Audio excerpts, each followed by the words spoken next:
देखिए, बारिश और बाढ़ के बाद बात अब यूपी की करेंगे। यूपी के बांदा में हुए नाव हादसे की बात कर लें। यमुना नदी में हुए हादसे के बाद लापता लोगों की तलाश के लिए बड़े पैमाने पर रेस्क्यू ऑपरेशन इस वक्त चलाया जा रहा है। बताया गया है कि यह हादसा बांदा फतेहपुर की सीमा के पास मरका घाट पर हुआ। हादसे के वक्त नाव पर 33 से ज्यादा लोग सवार थे, जिनमें 5 लोगों ने तैरकर अपनी जान तो बचा ली, जबकि 20 लोगों की तलाश के लिए एनडीआरएफ और एसडीआरएफ की टीमें लगातार जुटी हुई है। बिल्कुल, आपको साथ ही बता दें कि जिले के आलाधिकारी भी इस रेस्क्यू ऑपरेशन पर नजर बनाए हुए हैं। पुलिस ने बताया कि लोगों की मदद से 2 बच्चों समेत 4 लोगों के शव बाहर निकाल लिए गए हैं, जबकि बाकी लोगों की तलाश के लिए गोताखोरों की टीम भी जुटी हुई है। चश्मदीदों के मुताबिक दरअसल नाव पर क्षमता से ज्यादा लोग सवार थे और तेज लहरों की वजह से यह हादसा हुआ। यमुना नदी के किनारे पूरी रात लापता लोगों के घरवाले और गांव के लोग बैठे रहे, जिन्हें प्रशासन की ओर से हर संभव मदद का भरोसा दिया जा रहा है। देखिए, इस तरह की घटना बेहद दुर्भाग्यपूर्ण होती है शिखा, लेकिन अक्सर हमने देखा है कि ये घटना जो होती है ये खुद की लापरवाही ही है, क्योंकि नाव में फिर से जो बात सामने आ रही है कि क्षमता से ज्यादा लोग सवार थे और इसी वजह से ये नाव पलटी है। और इससे पहले भी जितनी घटनाएं इस तरह के नाव पलटने की हुई है उसके पीछे यही बड़ी वजह रही। बिल्कुल, और तभी इस वारदात पे कई सवालिया निशान खड़े हो गए। हालांकि योगी सरकार ने फटाफट इस पर पूरा एक्शन लिया और 2 मंत्रियों को मौके पर भेजा और वहां पे तफ्तीश करने की सलाह दी गई। हालांकि एसडीआरएफ और एनडीआरएफ की टीम लगातार रेस्क्यू ऑपरेशन में जुटी हुई है, लगातार वो लापता लोगों को ढूंढने में जुटी हुई है। 5 लोगों ने किसी तरीके से इस हादसे के बाद तैरकर अपनी जान बचाई, लेकिन अभी भी 17 लोग श्वेता इस पूरे हादसे में लापता बताए जा रहे हैं। इन तस्वीरों को देखकर क्या आप अंदाजा लगा सकते हैं कि जब परिवार में कुछ ऐसा हादसा होता है तो जो प्रियजन होते हैं, जो घरवाले होते हैं, उनका क्या हाल हो जाता है। ये 3 तस्वीरें इस वक्त आपके टेलीविजन स्क्रीन पर है। यूपी के बांदा में हुए उस हादसे के बाद लगातार लोगों की तलाश में एसडीआरएफ और एनडीआरएफ की टीमें जुटती है। वहीं दूसरी तस्वीर में देखिए परिवार का किस तरीके से रो रो करके बुरा हाल है, और तीसरी तस्वीर जहां प्रशासन अपने काम में जुटा है, लगातार लोगों की तफ्तीश की जा रही है, लोगों को ढूंढा जा रहा है। लेकिन इतनी बड़ी नदी और जिस तरीके से नाव पर लोग जरूरत से ज्यादा सवार थे, उस हिसाब से ये अंदाजा लगाना मुश्किल हो रहा है कि आखिर वो लोग गए कहां। और इसी अभियान में लगातार एनडीआरएफ और एसडीआरएफ की टीमें जुटी है।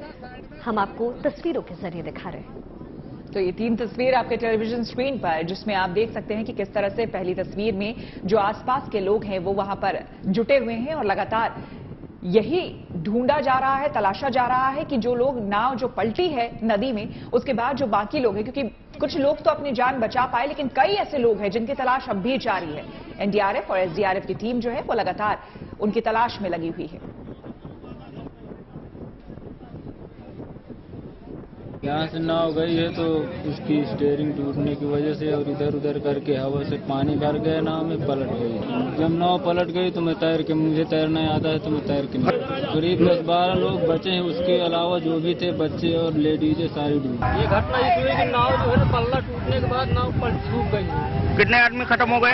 8 मेरिया रही, 4 लड़के रहे हैं, 8 आदमी बचे हैं, बाकी सब कम से कम 40 जो घटना हुई 40 आदमी थे, कम से कम 15 आदमी वापस आ गए, 25 मर। अभी देखिए करीब जो इसका डेप्थ बताई जा रही है नदी की 40 से 50 फीट के करीब है और करंट भी है वाटर में।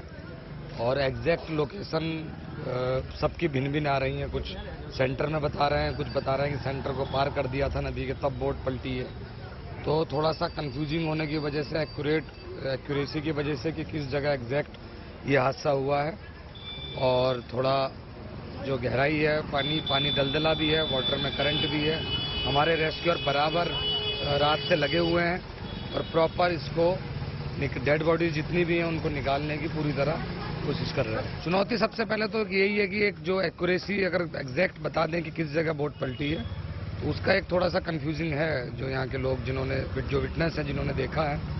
इसके अलावा जो पानी का जो कलर स्ट्रीम है, जो उसमें मटमैला पानी है, तो विजिबिलिटी डीप डाइवर्स की थोड़ी कम हो जाती है। हालांकि फिर भी हमारे डीप डाइवर्स जो हमारे एक्सपर्ट्स हैं, हम और भी जो बोट्स की हमारी टेक्निक्स है उनके माध्यम से हम जल्दी से जल्दी इन लोगों को निकालने के लिए, जो डूबे हैं इन लोगों को निकालने के लिए जल्दी से जल्दी हम प्रयासरत हैं।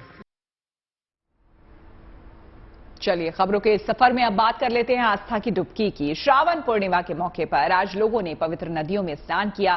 सावन पूर्णिमा के दिन भगवान शिव की पूजा करने से विशेष लाभ मिलता है, ऐसा कहा जाता है।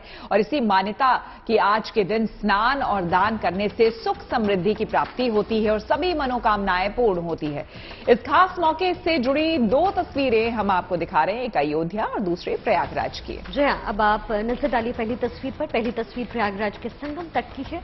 वहां सुबह से ही लोग बड़ी संख्या में संगम में डुबकी लगाने पहुंच रहे हैं। स्नान के बाद लोगों ने विशेष पूजा अर्चना की और दान दिया। वहीं दूसरी तस्वीर भगवान राम की नगरी यानी अयोध्या से। वहां भी लोगों ने सरयू नदी में स्नान किया। लोगों की भीड़ को देखते हुए सुरक्षा के भी कड़े इंतजाम वहां किए गए ताकि लोगों को किसी भी तरह की परेशानी का सामना न करना पड़े।